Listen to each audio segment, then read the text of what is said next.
Oi, eu sou Márcia Medeiros e esse é o canal Monólogos. Nesse vídeo vou trazer para vocês um pouco sobre a história das pestes e das epidemias e a gente vai falar um pouquinho sobre a malária. Eu espero que vocês gostem. De onde vem o termo malária?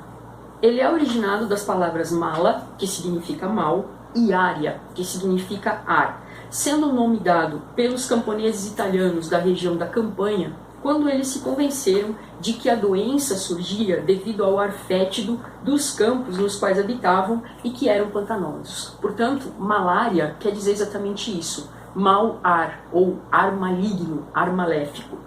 A história da malária é tão antiga quanto a história do ser humano e ela já é encontrada em registros antigos na Mesopotâmia, na Índia e na China, sempre associada aos pântanos que passaram, em consequência disso, a ser considerados locais insalubres.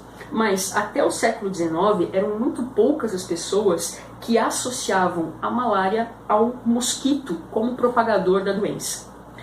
É possível dizer que o causador da malária, chamado plasmódio, uma espécie de parasita, ou seja, uma criatura que vive à custa de outra, é possível dizer que esse sujeito é responsável por uma das doenças mais antigas da face da Terra. No caso específico, o plasmódio ele não completa o seu ciclo de vida sem viver parte do tempo no mosquito e outra parte no ser humano. Como é que se dá esse ciclo de vida? A fêmea do anófele, que é o mosquito que carrega a malária para lá e para cá, ou melhor, que carrega o plasmódio, esse nome quer dizer nocivo, A fêmea do anófele, ela não produz ovos férteis sem se alimentar de sangue. Então o que ela faz? Ela pica um ser humano infectado pela malária, ela suga os plasmódios que ele tem no sangue e quando ela vai picar outra pessoa, ela injeta os plasmódios nessa pessoa. A vida desse mosquito é de mais ou menos 30 dias, mas esse é o tempo suficiente para que os parasitas amadureçam no estômago do mosquito e se preparem para infectar uma pessoa. É desse casamento entre mosquito e parasita, desse matrimônio tão perfeito, que a gente tem uma das doenças mais difíceis de combater, por conta desse casamento que é tão complicado e difícil combater a malária. E aí a gente tem a questão, que tipo de medicamento é suficientemente eficaz para combater essa doença? E novamente a gente vai na história para buscar a resposta para essa questão. Quando os colonizadores espanhóis chegaram à América Latina, especialmente no Peru, eles tiveram seu primeiro enfrentamento com a malária. E foram os indígenas que habitavam a região que mostraram aos colonizadores o medicamento mais eficaz e mais valioso contra a doença, a partir de uma casca de árvore chamada quina.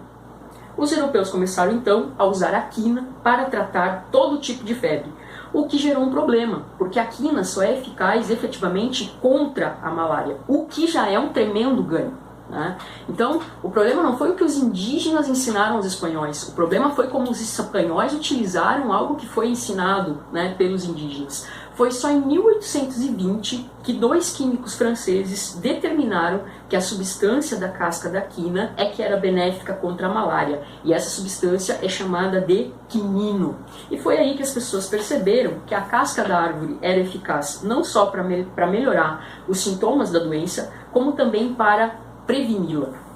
Eu vou ler aqui para vocês um trechinho do livro que eu estou usando para a gente articular esses vídeos, esse livro muito legal chamado A Assustadora História das Pestes e das Epidemias, e a autora Jeanette Farrell diz o seguinte: o valor da casca da quina simplesmente aumentou quando as pessoas perceberam que a casca da árvore realmente evitava a febre.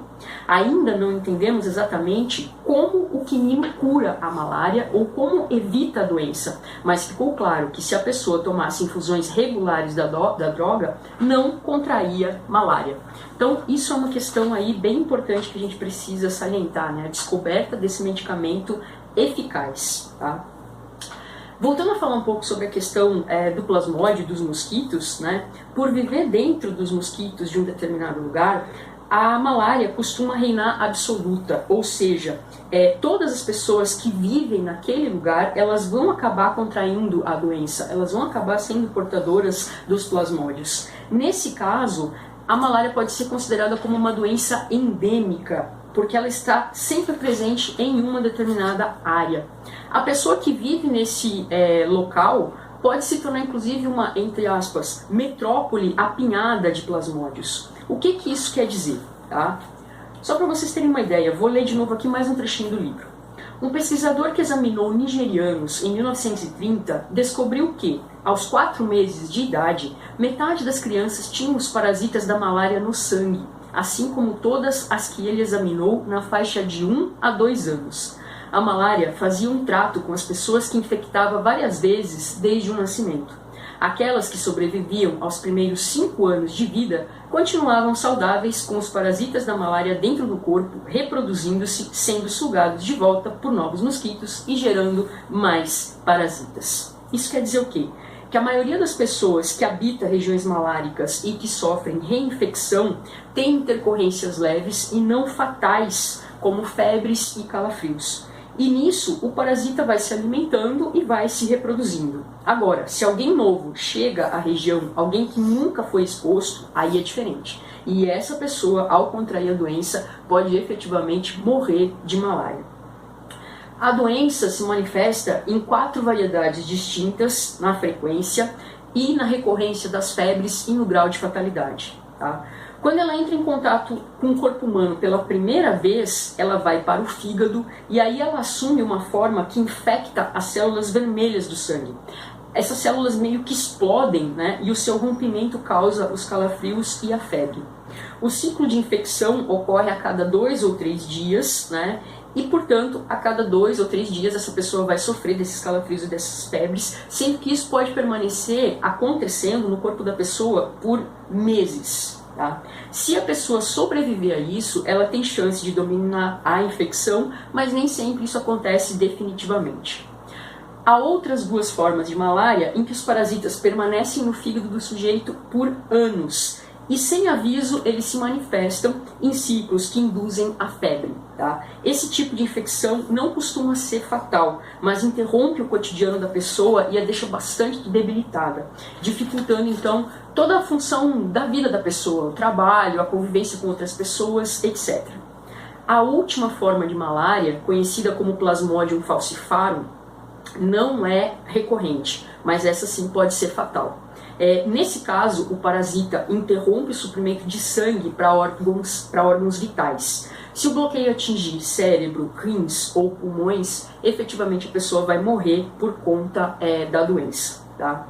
Pessoas que vivem numa área malárica infectada por esse tipo de parasita ainda podem ser imunes a ele.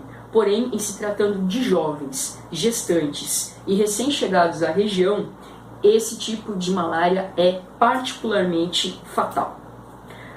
Algumas curiosidades sobre a doença. Pessoas em certas regiões nascem com uma capacidade especial em resistir à malária, contida no que se chama traço da célula falciforme.